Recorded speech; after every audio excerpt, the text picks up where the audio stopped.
They say some wishes are innocent until they aren't. I used to believe that. What harm can a wish do, right? Just a quiet thought. A harmless hope. But some wishes don't float away. Some stick. They settle in your chest like a weight, and they wait. My nephew made a wish on his birthday. And that wish, simple as it sounded, changed everything. I wish I had laughed it off. I wish I had looked away. I wish I hadn't felt that pause in my chest when he looked at me and said it. I wish I had someone who really gets me. Someone who knows how to love. Everyone else laughed. I didn't. I couldn't. Because deep down, I knew that wish wasn't about any girl from school. He looked right at me. And in that second, everything I thought I knew about love, family, and boundaries started to crack. I tried to tell myself it was nothing. Just a moment. Just my imagination. But something inside me stirred. It had been so long since anyone saw me. Not just looked, saw. He did. And I don't know what's worse. That he saw me, or that I let him. If only I had said no. But I didn't. And this is the story of what happened because of that. Subscribe now to Heartfelt Tales Unfold to dive into true stories that unravel the complexities of the human heart. Trust me, you won't want to miss what comes next. I never thought Leo's birthday wish would be the moment that shattered everything. But maybe it had started long before that. I'm 38. No kids. No job. No spark left in my marriage. I used to be full of life. I really did. I had dreams, ambition, laughter that used to fill a room. But life has a way of wearing you down. Little by little, until one day, you look in the mirror and barely recognize who's looking back. Marcus, my husband, he's not a bad man. He works hard. Pays the bills. He's polite. But he's not present. He's there, but never with me. Not really. We sleep in the same bed, but it feels like we live in different worlds. He used to touch me like I mattered. Now, it's like he doesn't even see me. There's no fighting. No passion. Just silence.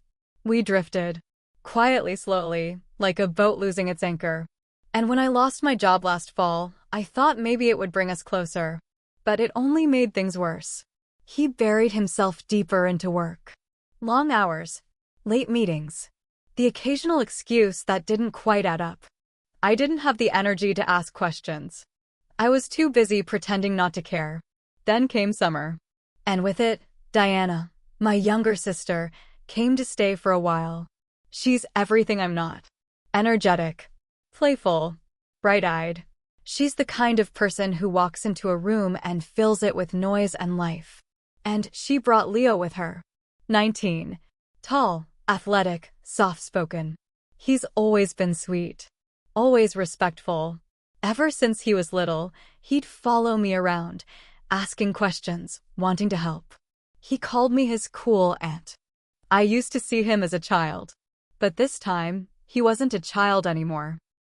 He walked into our house and brought with him a kind of energy I didn't realize I'd been missing. Not just youth, but presence. Curiosity. Warmth. He'd smile when he saw me. Ask me how I was. Wait for the answer. It's strange, the things that stay with you. A hand brushing yours when passing a dish. A compliment that lingers a little longer than it should. The way his eyes didn't just look at me, but into me. I noticed. And then I hated myself for noticing.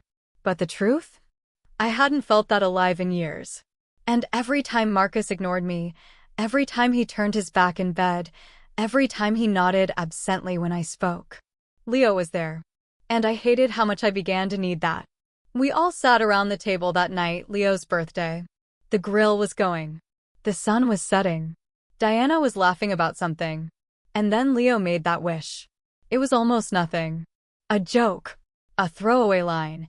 I wish I had someone real. Someone who actually gets me. Someone who knows how to love. Everyone chuckled. But I looked up. And he was already looking at me. He didn't blink. Didn't smile. Just held my gaze like he was trying to say something without words. I looked away. But something inside me shifted. I tried to ignore it.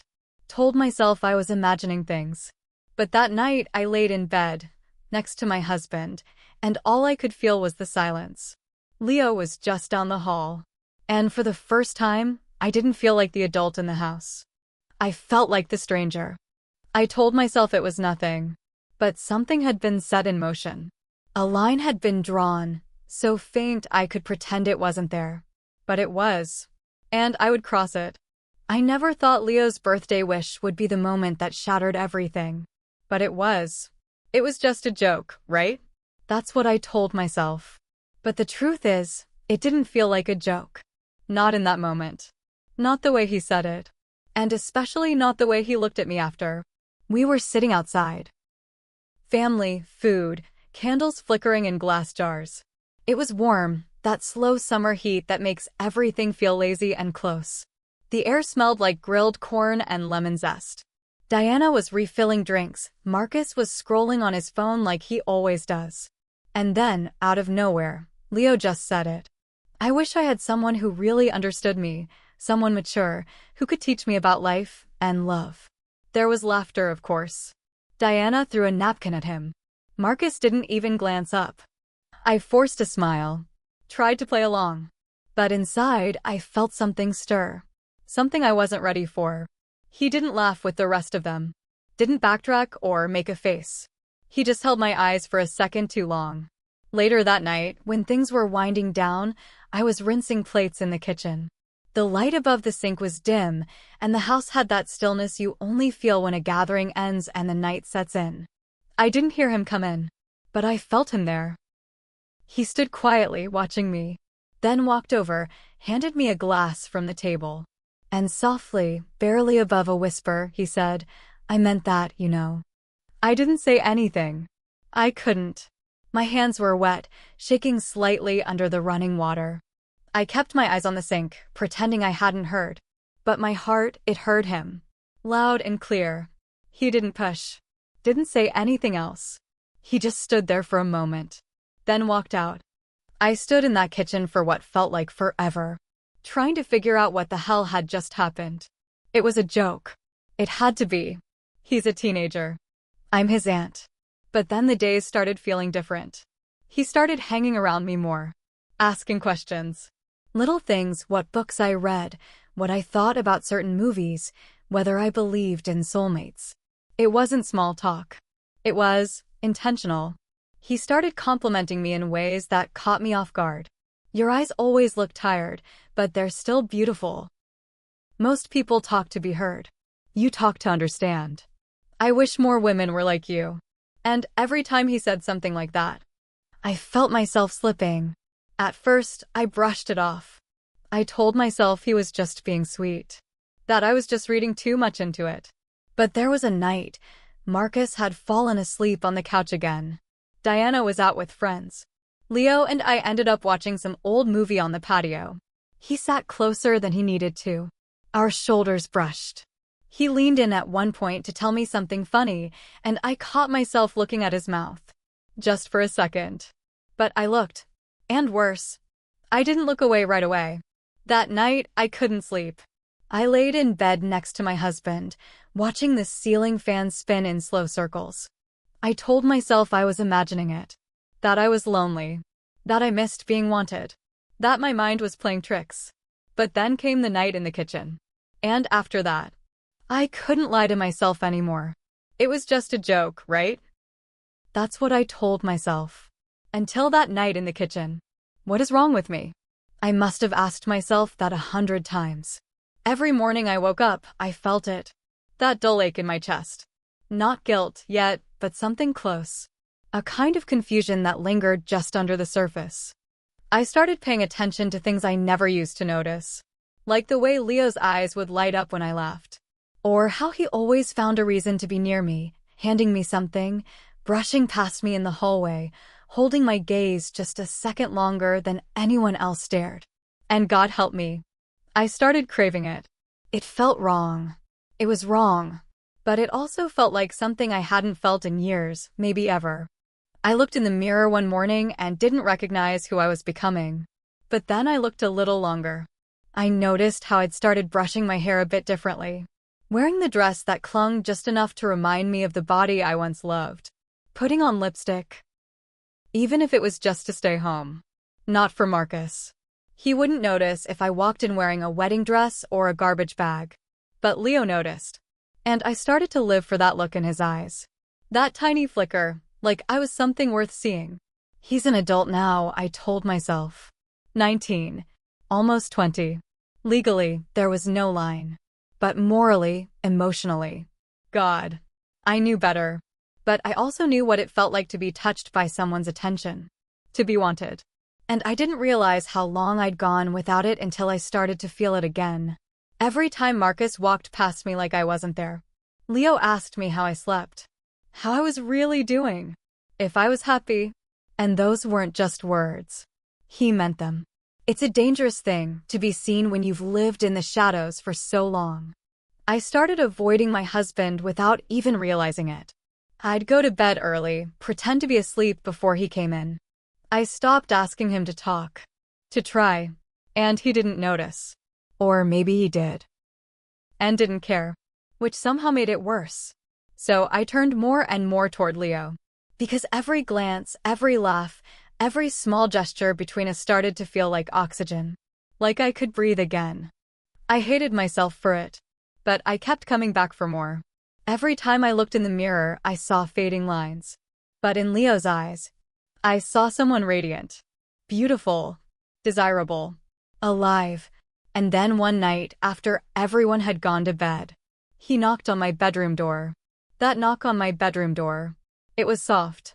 Hesitant. But it felt louder than anything I'd heard in weeks. I didn't answer. I couldn't. My heart was thudding so loudly I was sure he could hear it through the door. I held my breath until I heard his footsteps retreat, slow and unsure. And even though nothing happened that night, everything had already changed. After that, the nights started to stretch. Leo would linger after everyone went to bed, pretending to scroll on his phone while I folded laundry or cleaned up the kitchen. He'd talk to me about everything: school, his childhood, how confusing love had become in today's world. And I'd listen. God, I listened like his words were water and I'd been thirsty for years. Sometimes we'd end up on the couch, side by side. Close. Too close. Our conversations became our secret little world. He'd brush my hand when passing a drink. Let his fingers rest just a second too long when handing me the remote. Once, our knees touched and neither of us moved. Not for a full minute. It felt like fire. Not in a dramatic movie scene way, but in that slow-burning kind of way that creeps up your spine and sits in your stomach. And still, nothing happened. Not yet. Then came that night in the living room. The lights were dim. A movie played quietly in the background, something forgettable, something we'd both pretended to care about. I must have fallen asleep. And when I woke up, he was watching me. Not just watching. With this soft, aching intensity that made my breath catch. I asked, barely above a whisper, what? And he leaned in, like it was the most natural thing in the world, and said, "You're beautiful." I didn't speak. I didn't move. Then he added, "I've always wished you were mine." It was like the floor dropped out from under me. I sat up, heart racing, trying to find the words. Anything. But all I could think was, how long had he been feeling this? How long had I been letting him? I told him to go to bed. My voice was firm. Cold. It was the right thing to do. And he did. He didn't argue. Just nodded and walked away. But I didn't sleep that night. Because the image of him standing there, so open, so certain, it haunted me. It tempted me. I wanted to forget it. But I couldn't. And the worst part? I started to fantasize. I imagined what it would be like if I had met him at a different time. If I weren't married. If he weren't my nephew by blood. I started replaying our conversations in my head. His compliments. His eyes. His laugh. And I started noticing the way I moved around him. How I tucked my hair behind my ear when he looked at me. How I chose tops that fit a little better, smelled like my favorite perfume. How I leaned in, just slightly, when he spoke. I told myself I was imagining things. That he was just being sweet. That I was too starved for attention to think clearly. But I wasn't imagining it. Not anymore. The space between us was shrinking. Little by little. Day by day. And still, no one noticed. Diana was busy. Marcus was oblivious. And in that bubble, it was just us. Our own quiet little world.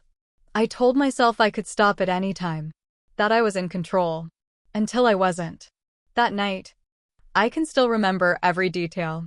The air, the light, the silence before the storm. It was the kind of evening that felt like a movie, too perfect, too eerie, like something was about to happen, even if you didn't know what. Diana had gone out of town for the weekend. A work trip. Just 2 nights. She'd kissed Leo on the cheek, tossed me a casual, "Thanks for keeping an eye on him," and left like it was nothing. Like it was normal. Marcus was at some work conference. He barely even told me he was going. Just left a note on the counter and disappeared for 3 days. And just like that, it was only me and Leo. In the house. Alone. It had been raining since morning. By evening, the skies had cracked open completely. Thunder rolled low and steady, like a warning whispered under breath. We stayed in. He made popcorn. I opened a bottle of wine, just 1 glass, I told myself. Just to relax. We put on a movie we'd both seen a dozen times. Something safe. Familiar. But nothing about that night felt safe. The movie was halfway through when the power went out. Just like that, total blackness. A beat of silence, then I heard him say, "I'll grab some candles." And he did. He lit 3, small ones from the kitchen drawer. The flickering glow softened everything. The room felt smaller, warmer, more intimate. He sat closer. Our knees touched again. I didn't move. The sound of rain hitting the windows filled the silence. And then he spoke. He started talking about loneliness. About how hard it is to feel invisible, even when you're surrounded by people. How fake everything felt, school, dating, conversations with girls his age. He said no one really listens anymore. And I understood. God, I understood. I told him I felt the same. That some days I felt like a ghost walking through my own life. He looked at me and said, "You deserve more than that. You always have." It was quiet. The kind of quiet that hangs in the air and dares you to break it. He leaned in. And I didn't stop him. I should have.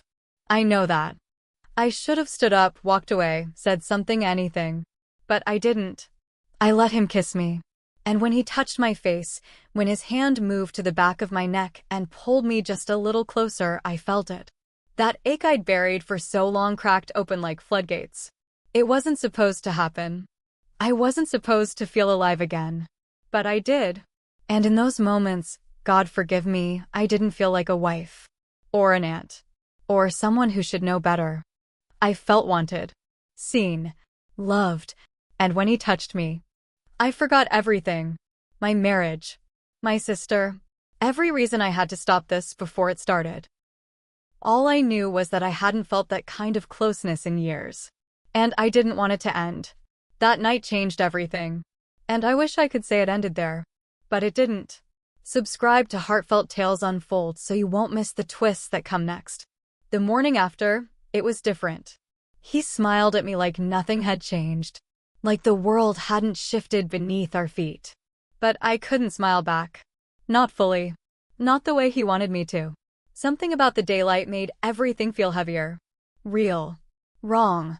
And yet, when he reached out to squeeze my hand as he passed me the coffee, I didn't pull away. That was the beginning of the fallout. It didn't happen all at once. It crept in quiet and slow, like a fog you don't notice until you're choking on it. Leo started texting me constantly. Little things at first, "Good morning," smiley face, "Last night was amazing. I can't stop thinking about you." I'd stare at my phone, heart pounding. Sometimes I'd answer. Other times, I'd delete the messages before I even opened them. But no matter what I did, the guilt was there, gnawing at me, living under my skin. And then Diana came home. The first thing she said when she walked through the door was, "Something feels off in here." I laughed too quickly. Told her it was just the weather.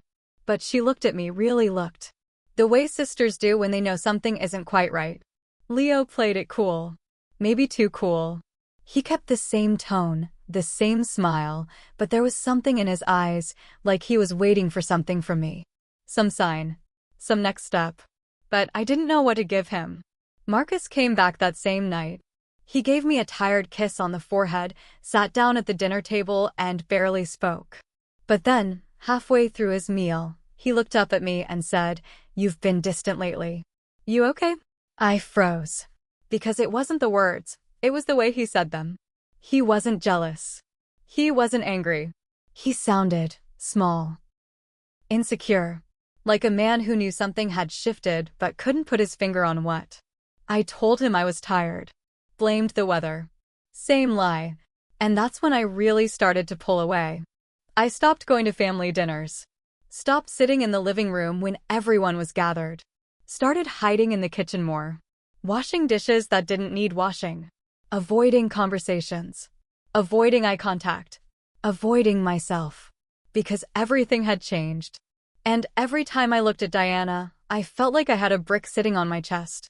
She'd talk about Leo's future, his dreams, his college plans, and I'd nod, smile, say all the right things, while every word stabbed me from the inside. I watched him from across the room, noticed how he looked at me when no one else was watching. And sometimes I'd look back. But the space between us was filled with silence now. A heavy, unbearable silence that neither of us knew how to fix. And just when I thought things had settled, when I thought I could maybe let this die quietly without unraveling everything, Diana came into the kitchen one morning, coffee in hand, and said, "Hey, Leo's got a college tour next weekend. I can't go with him. Would you mind taking him instead?" I looked at her, and all I could think was, then Diana asked me to chaperone Leo's college tour, alone. I betrayed not only my sister, I betrayed myself. I kept hearing those words over and over. In the car, in the shower, lying awake in the middle of the night, staring at the ceiling, wondering how I let it get this far. There was no excuse, no neat explanation that could undo what I'd done, what we'd done. And yet, every time I tried to bury it, push it down, pretend it didn't happen, his face would rise in my mind like a ghost. Those eyes. That night. The way he looked at me like I was something rare. But reality has a cruel way of breaking through fantasy. Especially when you're standing in a college campus parking lot, watching the boy who whispered I was beautiful smile at a girl his age with the same softness. It shouldn't have surprised me. He's young, handsome, full of life. And why wouldn't a girl his age be drawn to that? Why wouldn't he be drawn to her? She was bright-eyed, energetic, had that careless confidence only young women have, like the world hasn't bruised them yet. I watched him laugh at something she said, watched her touch his arm, watched him let her, and something in me snapped. Not in anger, but in shame. That ugly, twisting kind of shame that makes you want to disappear. I stood there, arms crossed, trying to keep my face still, trying not to feel. But jealousy crept in anyway. And right behind it, disgust. At him. At myself. At everything we'd let happen. Was this all just a phase for him? A fantasy? A thrill? Did I mistake attention for affection? Did I just want to feel wanted one last time before the world stopped looking my way? I kept asking myself, what did I really want from him? Was it love? Or was it simply the illusion of love, wrapped in the warm glow of being seen, heard, desired? Because when you go long enough without being touched, even the wrong kind of attention feels like salvation. I thought about confessing, telling Diana, owning what I'd done. But how do you say something like that to your sister? How do you shatter someone's trust so completely and expect to survive it? How do you look your husband in the eye and tell him your loneliness led you to someone half your age, someone who calls you auntie, when other people are around? I kept going over it in my head, again and again. How I'd start, what I'd say, but I never got the chance. Because just when I thought it couldn't get worse, Diana found Leo's journal. What would you have done? Really? I want to know. Have you ever made a choice you knew was wrong? But in the moment, it felt right. So right. It silenced everything else, logic, guilt, reason, even love. Because that's what happened to me. And I've spent every day since, trying to make sense of it. Trying to understand how something so fleeting could cause a crack so deep. Not just in my marriage. Not just in my family. But inside me. So if you're still listening, please tell me what you think. Tell me if you've ever stood on a line, toes curled at the edge, heart screaming one thing while your conscience begs another. Leave your thoughts and advice in the comments. Someone out there might need to read your words more than you know. And if you don't want to miss our next tale of tangled hearts, make sure to like, share, and subscribe to Heartfelt Tales Unfold. Because these stories, they're not just mine. They're all of ours. Stories of love, regret, temptation, and truth. Narrator's voice, quiet now, somber, each word weighted with experience. Love is complicated, messy, beautiful, dangerous. But the pain of crossing lines we can't uncross, that lasts a lifetime. Leo moved on. Of course he did. He's young.